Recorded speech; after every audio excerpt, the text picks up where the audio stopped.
They call me a jack of all trades, and I guess that was right.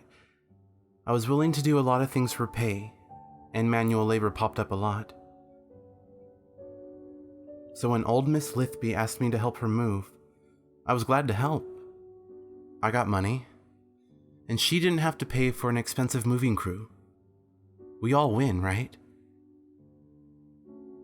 But the place she moved into was way out of town. I had to drive 3 miles off the beaten path of these woods to reach this place, then load all her crap in through this tiny log cabin's door. When I was finally done, it was dark and cold outside, so she made me chop firewood for her.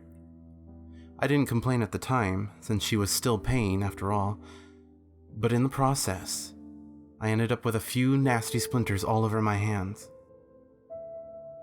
Glad to finally be done with that job, I went back to normal life. But all my extra pocket money was gone within a couple of weeks. The splinters, however, were not.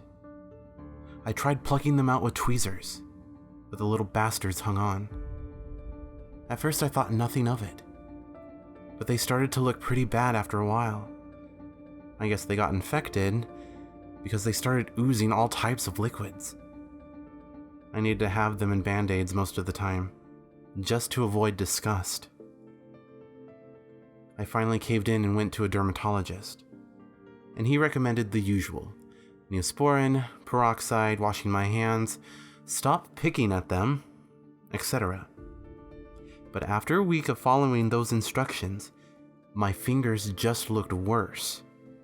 Not to mention hurt like the devil. Instead of that idiot dermatologist, this time I went to a real doctor. The guy seemed interested and took some samples of the pus oozing from my skin. He told me he'd get back to me after a while, so I waited. Well, guess what? My fingers were now so swollen that I could barely do anything with them. And no hands means no work. So I had to live off what money I had left, cursing myself for ever working with Miss Lithby. As if that weren't bad enough, they still hurt. More than splinters should. I had them wrapped a lot, and I doubt I could even move them anymore. Finally, the doctor got back to me. We got around to meeting each other again, because he said he wanted to show me something in person.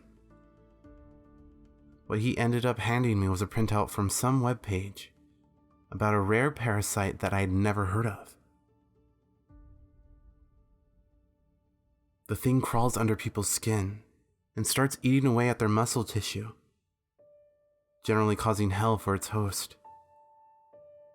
As soon as it gets big enough, it lays its eggs in the host's bloodstream, so the little baby parasites can get all over the body.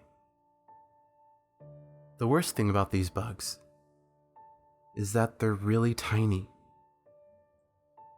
So tiny, they could be mistaken for a splinter.